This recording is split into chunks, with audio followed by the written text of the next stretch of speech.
Well, I think we should get going now. My name is Stephen Mays, and I'm a writer, critic, curator. I'm working in visuals all my life. And I came across Paul Zelavansky. I was introduced to him as he was in the process of organizing your thoughts for possible publication. And our conversation over the last few months, quite a few months now, have been really about how to express yourself and how to engage what are quite sophisticated ideas into easily understandable bites. I'm not even sure if easily understandable is quite appropriate, but graspable concepts, let's say. And we thought what we'd do today is we'd start with a quick introduction to Paul. I guess many of you know him already, but Paul, maybe you'd like to introduce yourself. Okay. I'm Paul Zelavansky, for anybody who's in the room who I don't know, and I've been an artist and writer for many years.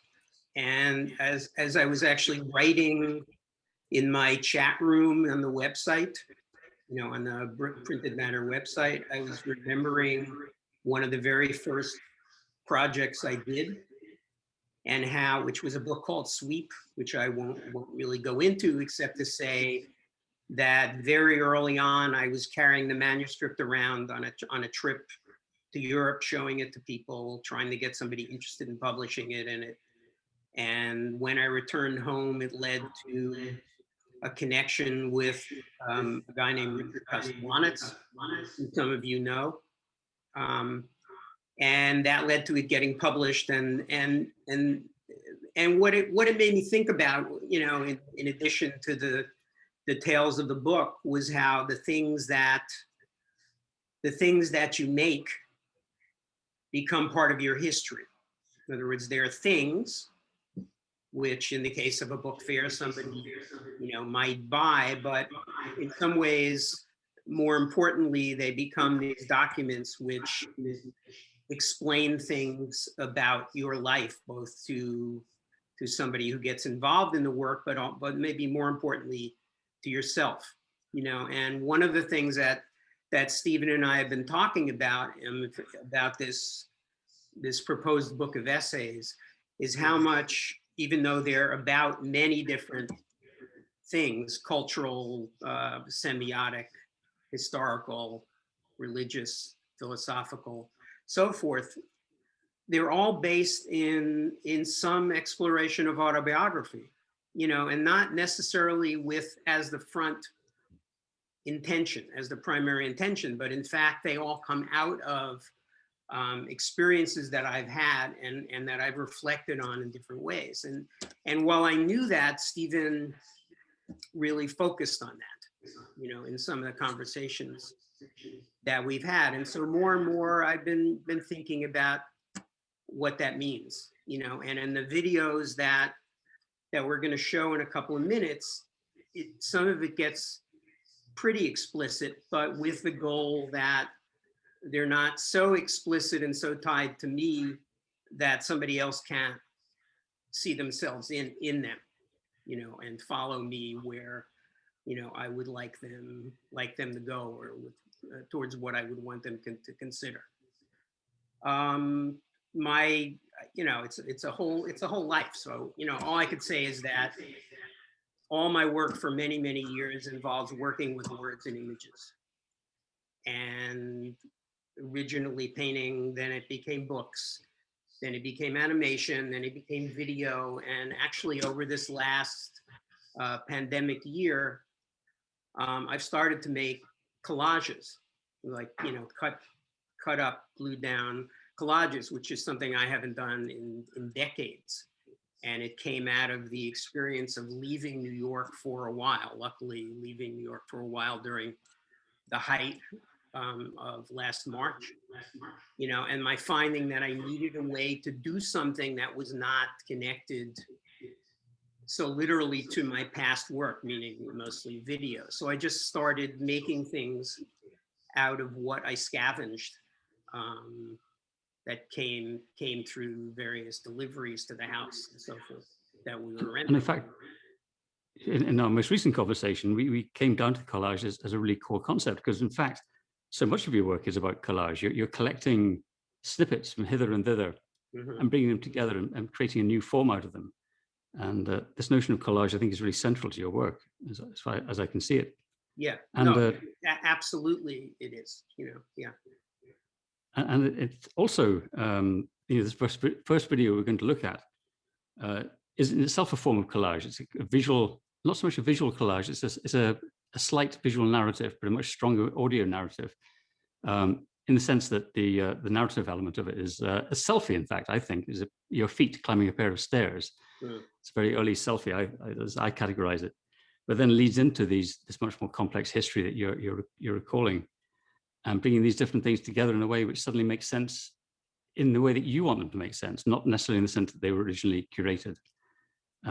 Is this a moment now to show that video, do you think? Sure, I would just preface it by saying that the video was made prior to the pandemic year. I mean, everything now is defined for all of us in some way by this year, or by the loss of this year, however you would choose to look at it. And so my intentions in working on this video and in the others in the set called Making a Right Turn at the Old Man, were cast in terms of life pre this year, which means that they now can be seen in a different way, or are seen in a different way, and we can get into that after doing that. All right, so let's see. All right, so I'm going to share screen, and I'm going to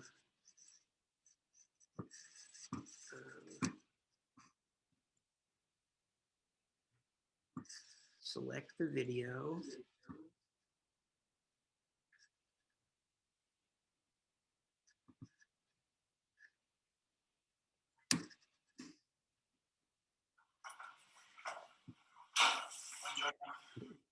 Make the video full screen, maybe.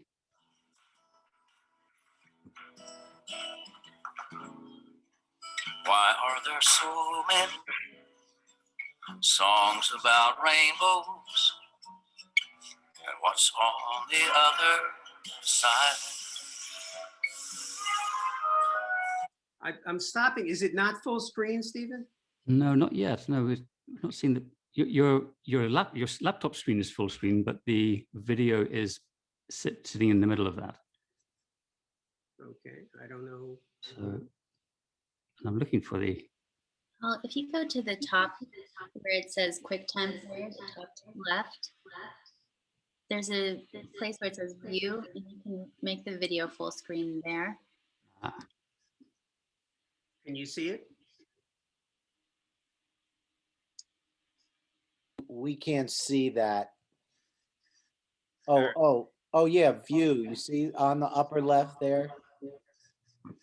Under QuickTime? Yeah. Very top. Oh, yes. To the right of QuickTime. And Okay. View, Go across. Yeah. and fit. Full screen. Enter full screen. Yes. Perfect. Thank you.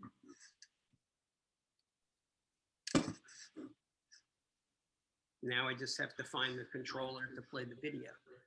That's right. Try your space bar. Let's see. What? I'm sorry about this. Try spacebar. This is why life is so much richer.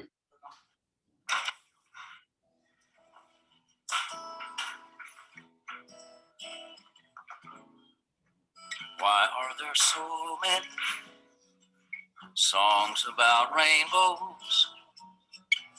What's on the other side? Rainbows are visions, but only illusions. Rainbows have nothing to hide.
It's not the pale moon that excites me. That's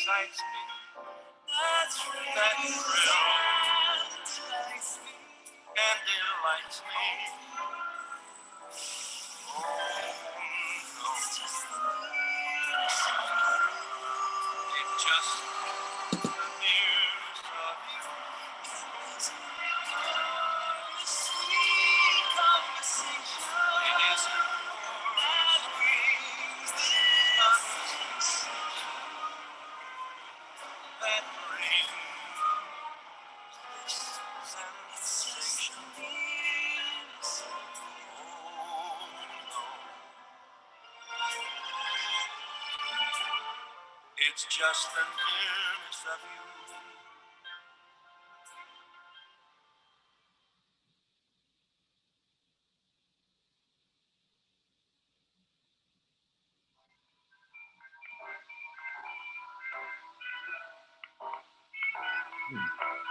This is a Brooklyn-bound 2 express train. The next stop is Fulton Street. Stand clear of the closing doors, please.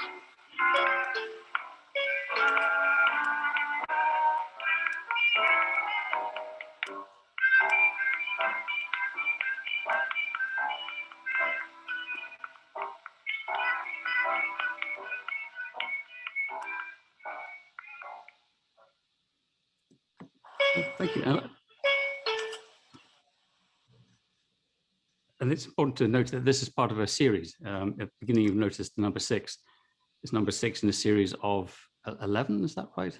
But a number of... yeah, 8 or 9 or 10. And it's Like the theme is make a right turn at the old man, which was the old man we saw in the picture. And to me, this is a really clearly autobiographical piece, which is interesting because one of the things you say of yourself, Paul, is that you're a very private person. And yet here we have a quite revealing piece, which is, talks about, first of all, it starts with a contemporary of your rather weary steps up the staircase at the end of the day to the hotel room. And of course, the references to the old man, which is, you pointed out, are both yourself and the man in the old picture. But then we have, portrait of yourself, I assume, in Iowa City, 1968, through to the meeting a partner in the big city of New York. With that rather confusing soundtrack, or it's all clear, but it's overlaid and the bits meshed together. So there's an air of nostalgia and of trying to learn things, and so it seems to me to be a very explicitly autobiographical piece. And then, of course, with the credits, I think, are also very important in where they take you. I mean, is that an oversimplistic reading of it? Well, no, it's not. I think what I would start with explaining is where the title came from, you know, and what the video is about, the initial video, and that is that my wife Lynn and I were in Venice for the Venice Biennale, and we were staying in this older hotel, very nice hotel, but they didn't have an elevator, and so you had to walk upstairs to your room, which in our case was on the 3rd floor. And the first time I made the walk, I thought, well, you know, I'm not confused, fundamentally confused, but it might be good to remember which way I turn when I get to the second landing. So I got to the second landing, and there was this portrait of the old man in a long beard. And I said, oh, and what popped into my head was make a right turn at the old man, and to which I did. And as soon as I thought of that, I said, well, that's interesting, because who's the old man? So the old man is the guy in the picture who is anonymous. I actually wrote to the hotel, and they had no idea who it was. And the old man is my old man, use that expression, my father. And then the old man is me. So this became a way to think about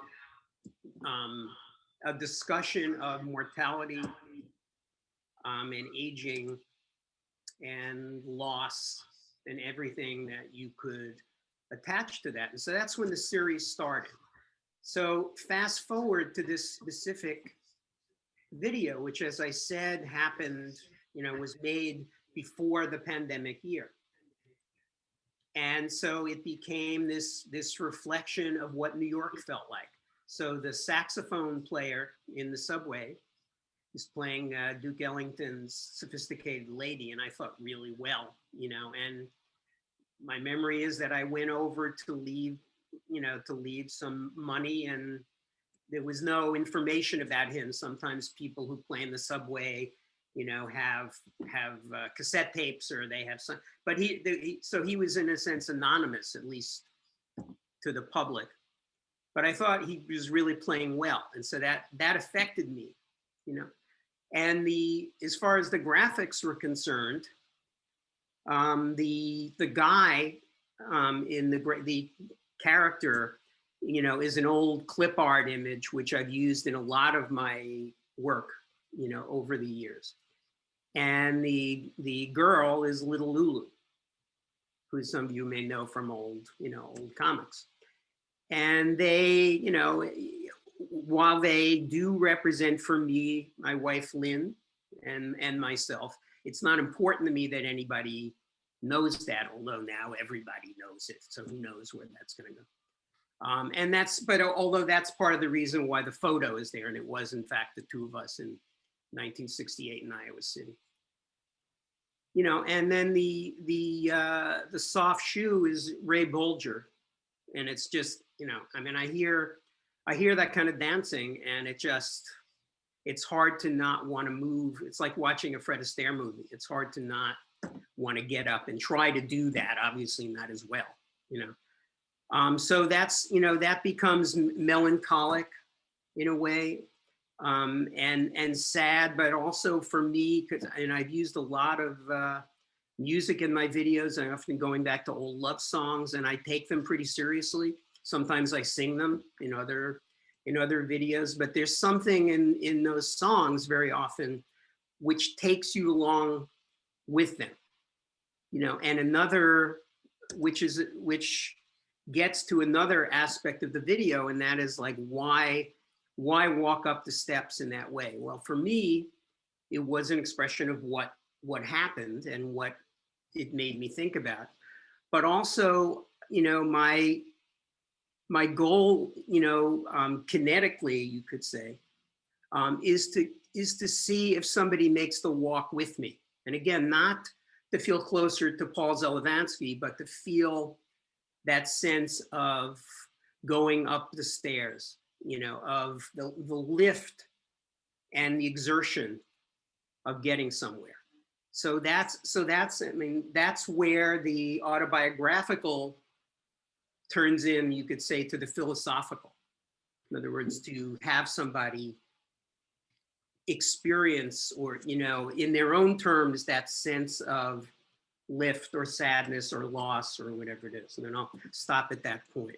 There is, in fact, another link, because the whole series of these short videos is called "Make a Right Turn at the Old Man," and it struck me as very interesting that you say that they weren't able to identify the old man in the photograph, but it strikes me as being incredibly similar to Martin Buber, because here we have the portrait, and here we have Martin Buber, and there's no accident there, because Buber, of course, is a key reference of yours. Mhm. I want to just read very quickly, before I switch Buber off, a quote which you put on your own website, which is, "Essential to drama," this is Buber, quote, "essential to drama is the fact that the tension between the world and of the answer, the fact, namely, that two men never mean the same things by the words they use, that there is therefore no pure reply, that each point of the conversation, therefore, understanding and misunderstanding are interwoven, from which come the interplay of openness and closedness, expression and reserve."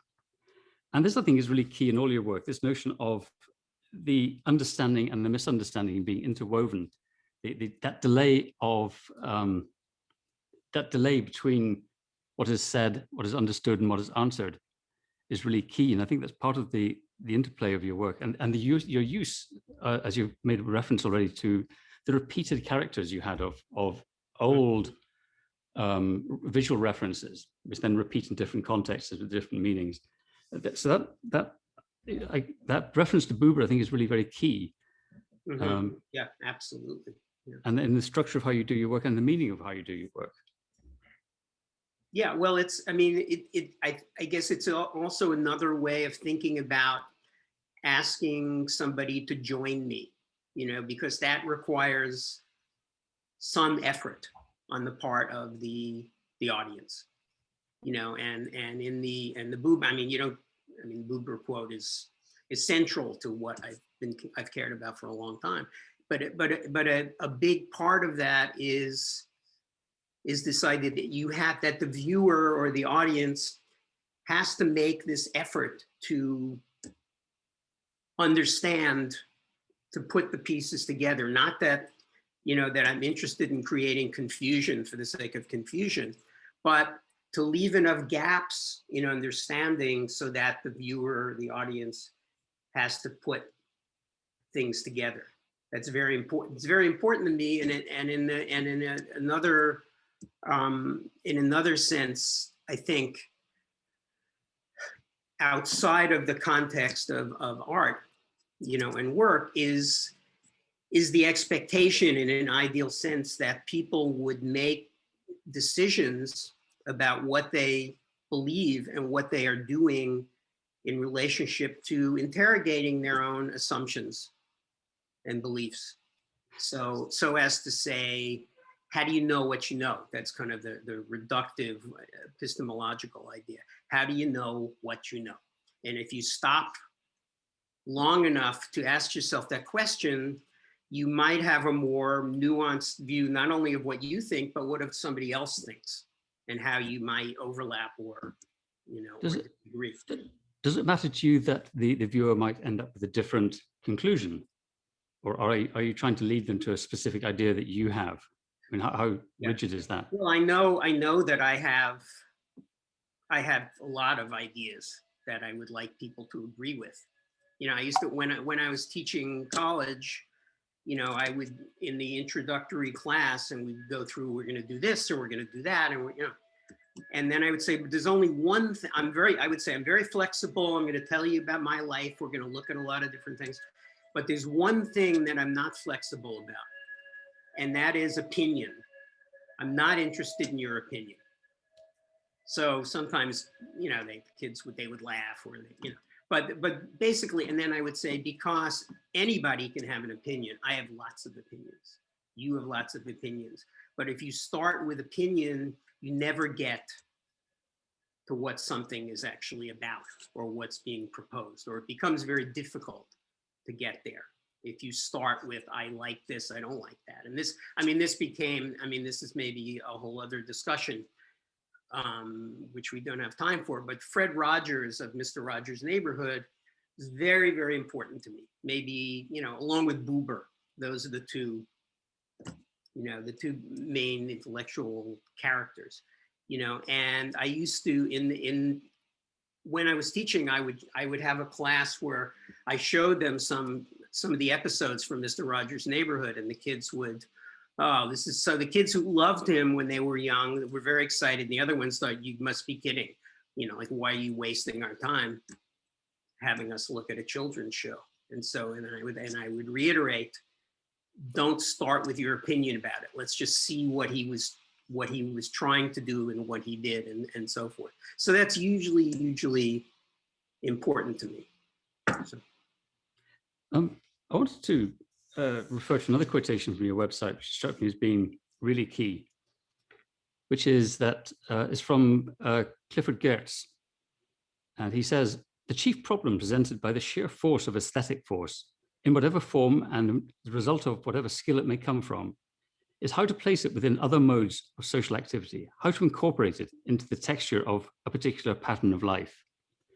And it struck me as being so relevant to your work because you are, to such a large extent, collaging. You're taking references from culture, often popular culture, and weaving them into basically a structure which is around your own life, which is where I think this concept of autobiography becomes so key in your work, is that although you're not specifically talking about yourself, you're trying to create a texture of a particular pattern of life, as Geertz called it, which is through your experience.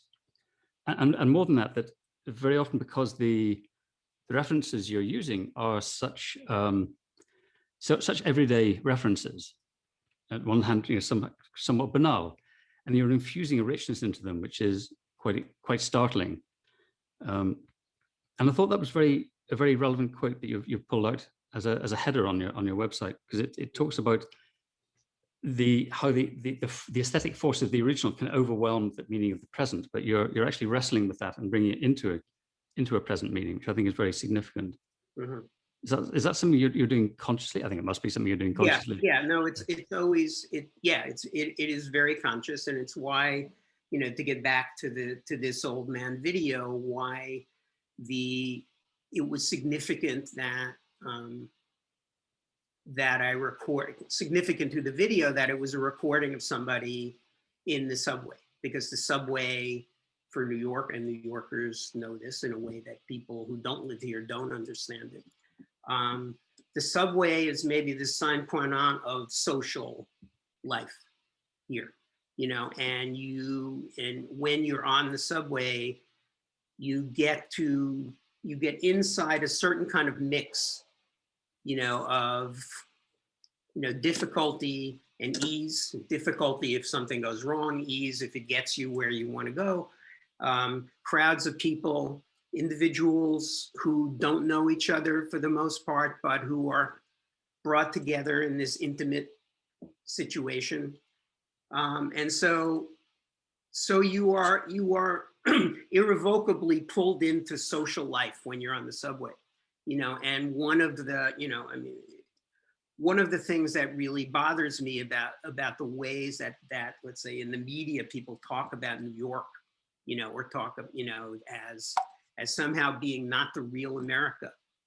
I mean, aside from the uses that it's put, you know, the rhetorical, ideological uses to which it's put, I think, you know, and if you go on the miracle of the subway, to me, which in a sense is the miracle of New York, is that people get along enough. They don't have to love each other. They just have to engage enough social trust to get where they want to go. And that's a huge thing and a difficult thing, and yet it works.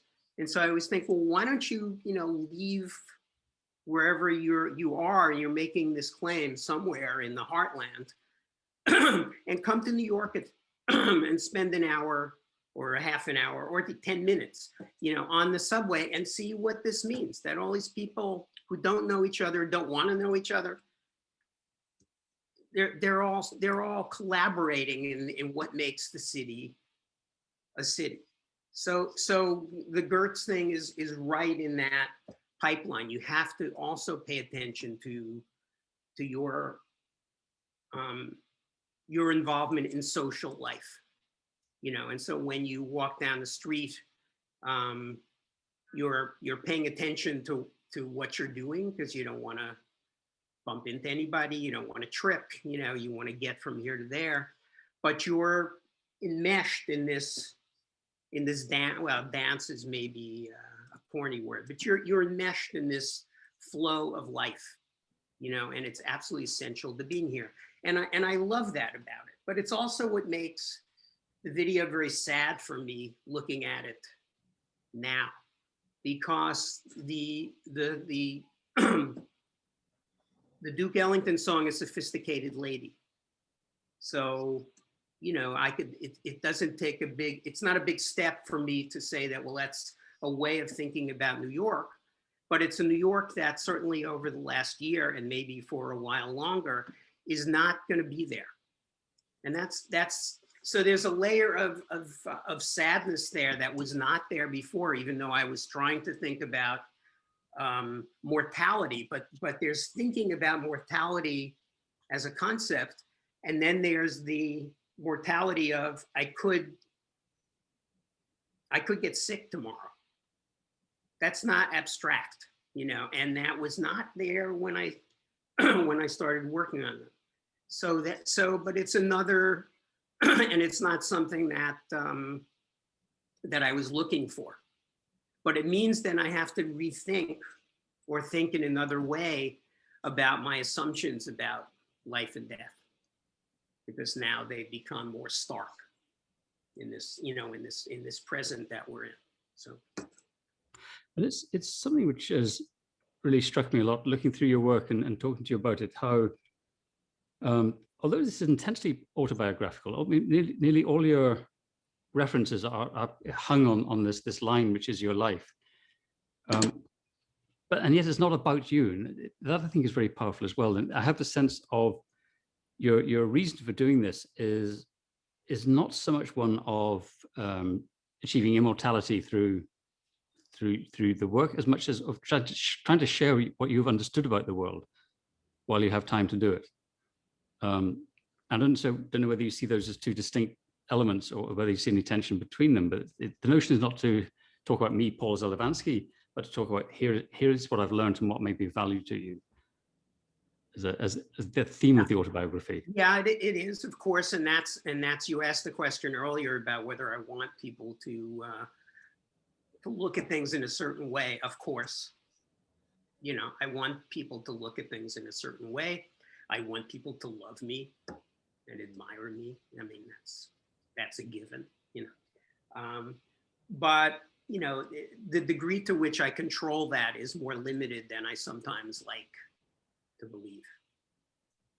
You know, and I try, and I mentioned earlier about having opinions. One of the ways that opinion gets expressed in the work process, as I experience it, is if I'm making something and it doesn't seem to be working the way I want it to work. And that's, of course, anybody who writes or makes music or is an artist or does anything, you have to ask yourself, how do you know if it's not doing what you want it to do, you know? And so I try very hard to ask myself questions, sometimes quite literally as a ritual. I write down, why do you think this is this?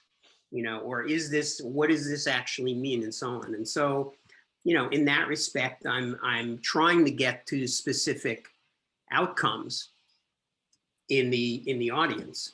But of course, you know, and I'm not shy about that. But on the other hand, I also know that I don't have ultimate control over that. So at the same time, you do make an enormous allowance for that, and the audience's right and indeed necessity of making their own world out of what you're describing. And with reference to that, I mean, your website is called The Great Blankness, and you write about blankness, make a point, which is, oh yes, here we are.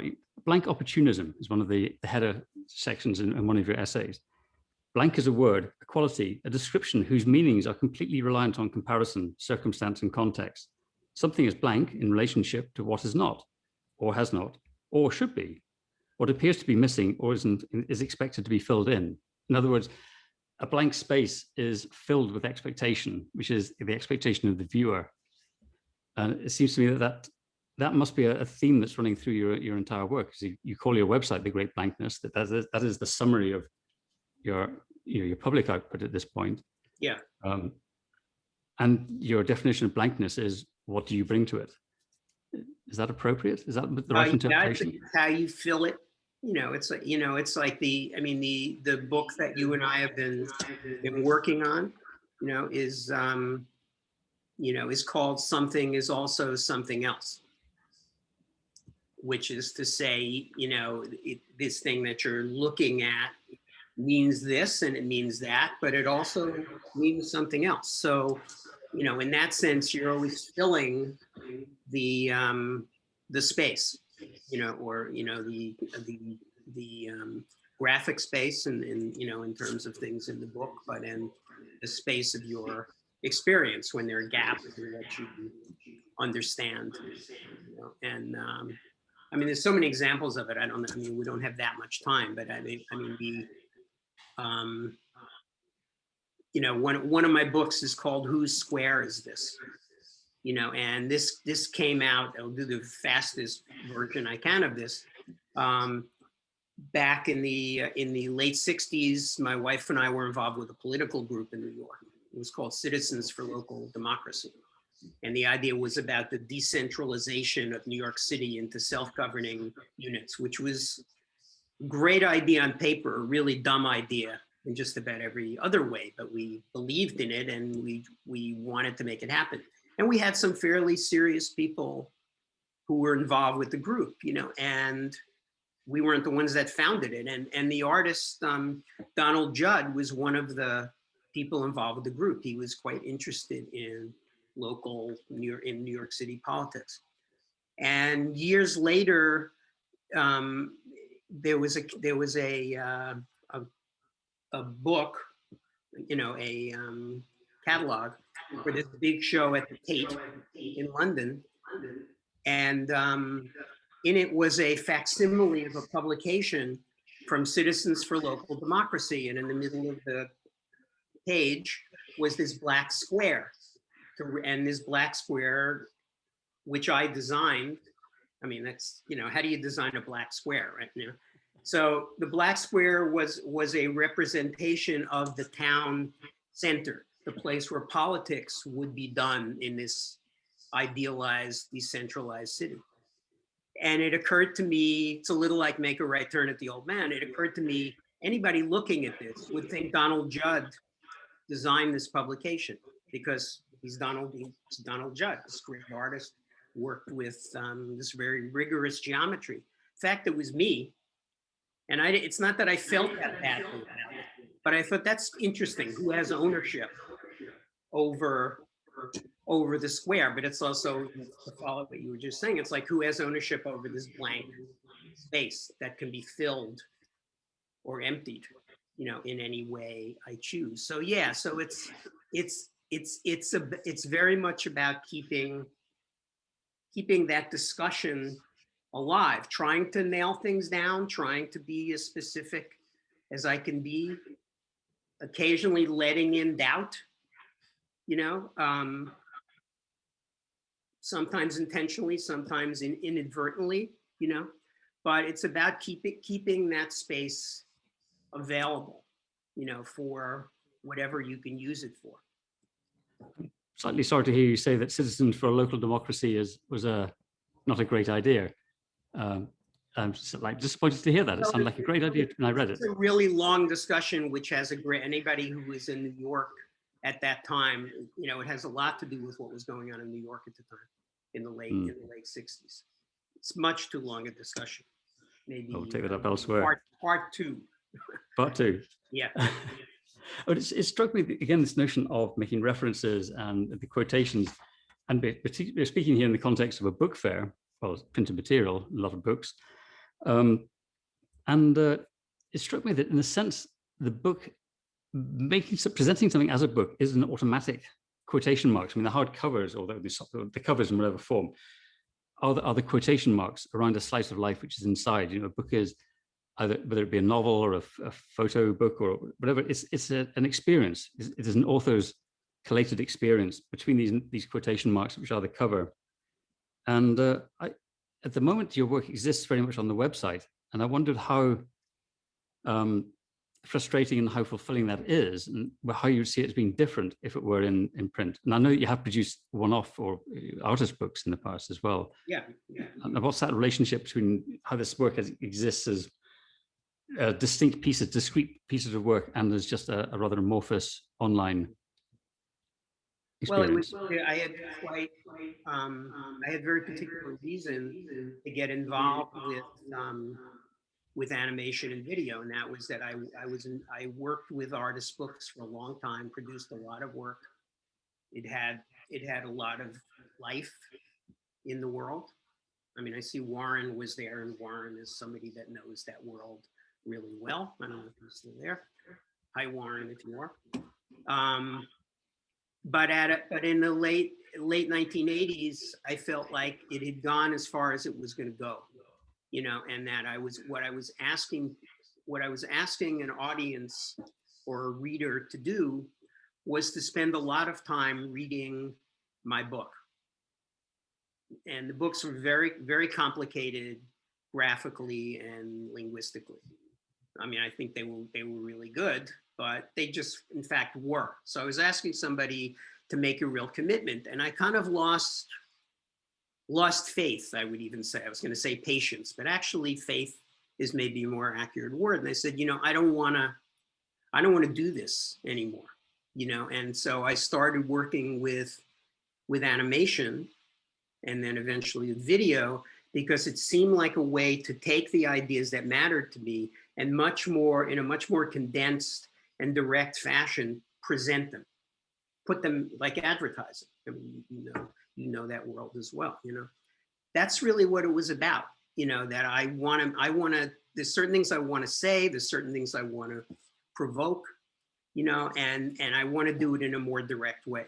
And so that's where it started. And when you say you lost faith, I mean, does that mean you lost faith in your readers actually paying the attention it deserved, or lost faith in the medium itself, or how do you mean? No, I think, you know, there were so many people were making books and continue to make books, and this book fair is a shining example of that. No, it was personal.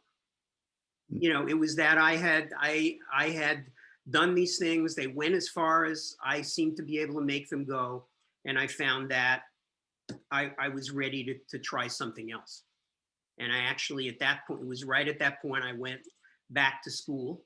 I went to Columbia Teachers College, and I ended up getting a doctorate in education, in art education, which allowed me to, the best thing about it, you know, if any of you have gone through the doctoral process, you get to spend this intense amount of time focusing on one thing, you know, and basically 5 people on your dissertation committee. So it's kind of crazy in a way, but it allowed me to explore the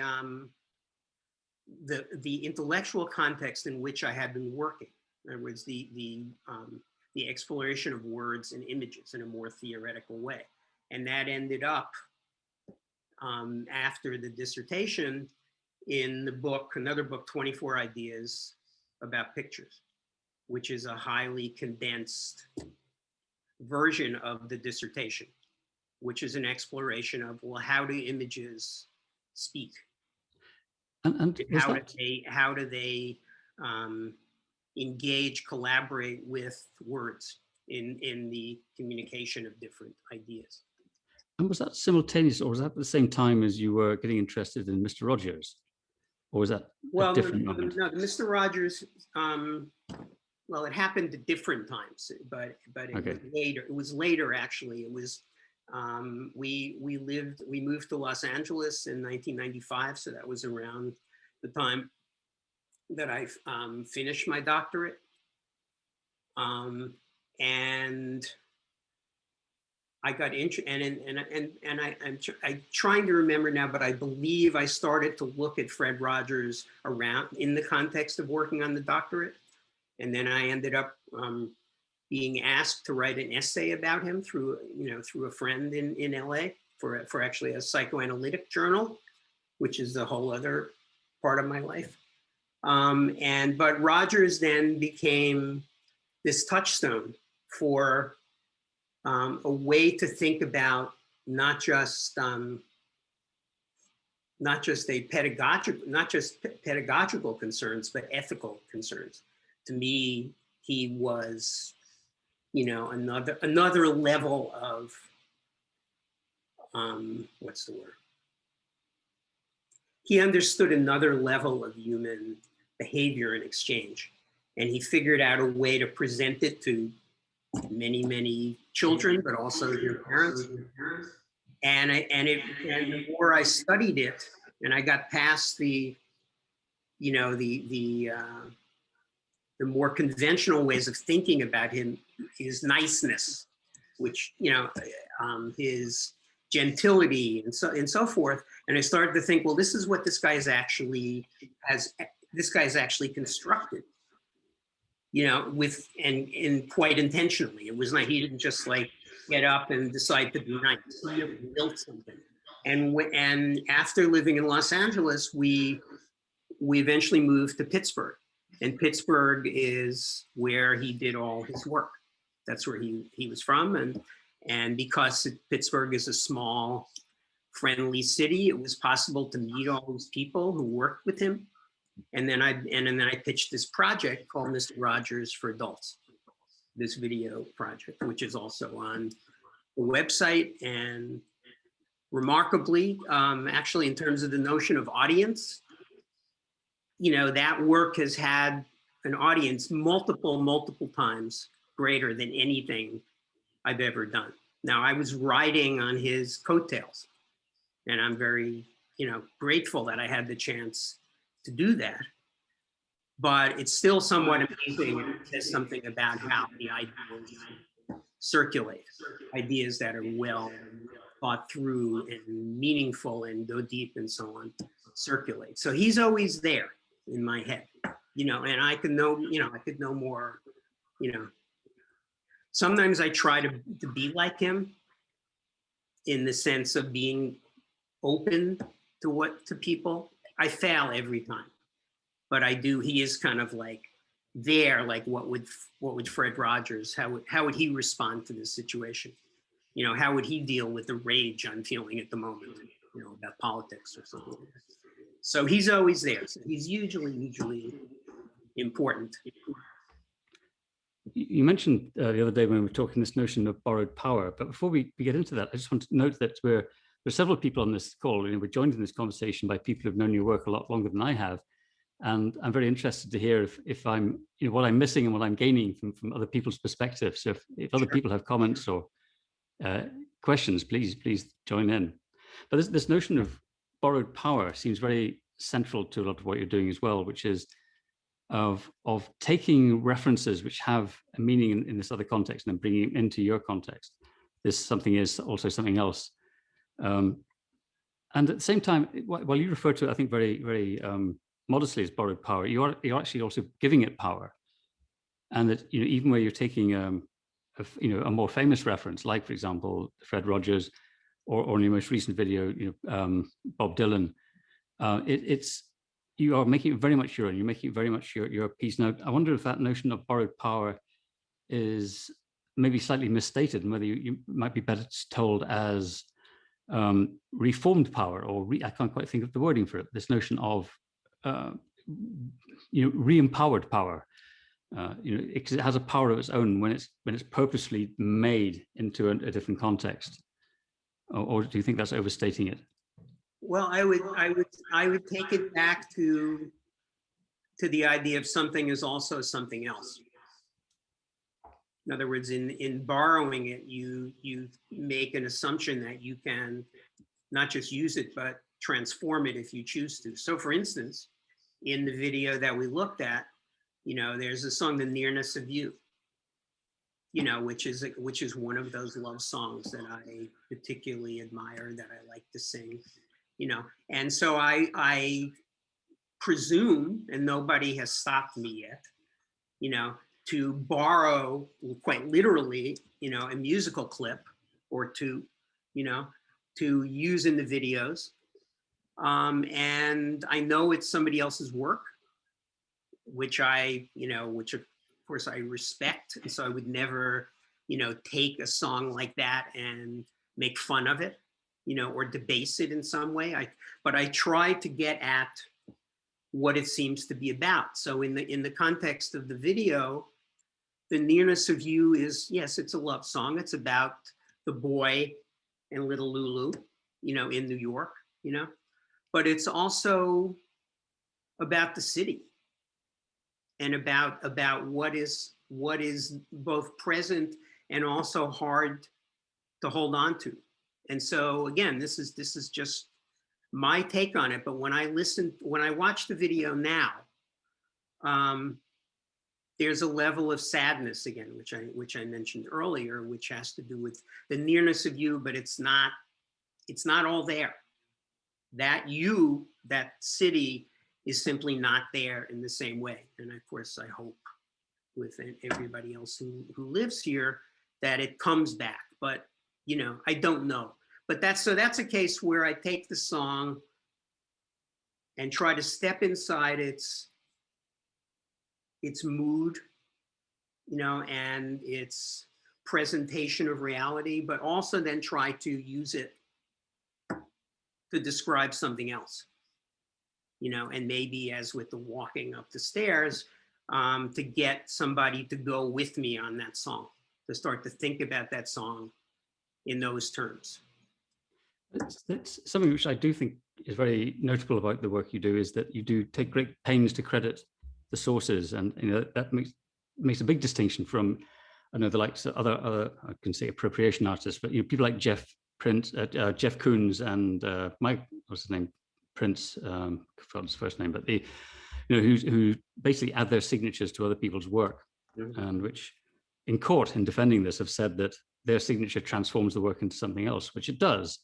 But it's very much, it is appropriation, it's making it their own. Whereas I see your credits really affording a sharing, a partnership, a shared reference, which I think is a very different. And also in terms of the credits, which also have to do with there being history there. In other words, I like to know that something was produced, you know, something was written in 1943. You know, as opposed to this, which is more present. I think it's important to remember that things have been produced for a while by different people in different places, and so it's a way just to acknowledge history in those limited terms. At which point, I want to come back to one of my recurring questions to you, which is about the era that you draw on, the historical era, which a lot of your illustrations come from, are of a certain period, which are not even your lifetime, but of early to mid 20th century. I'm just curious again to ask you why that particular period. Is it a deliberate choice, or is it just where you're aesthetically where you go to, or is it to do with the nostalgic element that you were just referring to? It has to do with a certain way of describing a stereotype of something. And that is that, you know, that clip art, which is where a lot of it, and we've had long talks about this, that clip art is a kind of expression, which because it's stereotypical and blunt in that way, is adaptable to different kinds of uses. And that's what I really was interested in, to take, well, it's the something is also something else, to take the boy, like in the video, and move it into, put a hat on it, you know, on him, or move him somewhere else, and so on. So it's much less about my association to that, to the time that a lot of those things come from, and more about the way they seem to function. And that was something I started to develop when I was working on the doctoral dissertation.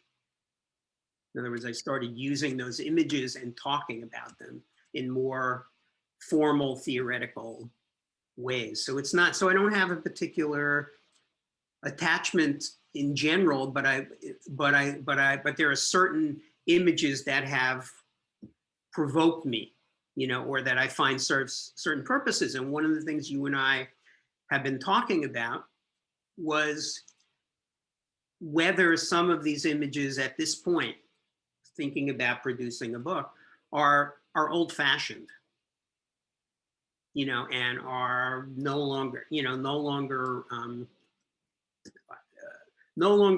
of interest to younger people. Like they just see them and they think, ah, what does that have to do with anything? You know, and that's certainly very possible. And one of the, as a result of our conversations, I started to look at Bitmojis, which, for those of you that, you know, on an iPhone, you know, you have this way of creating these Bitmojis. You plug in certain characteristics, you know, what your eyes, whether you wear glasses and so forth, and it creates these little avatars, you know, and mostly I've been using them with my family. We just have a lot of fun. We each have our avatars and we play around with them.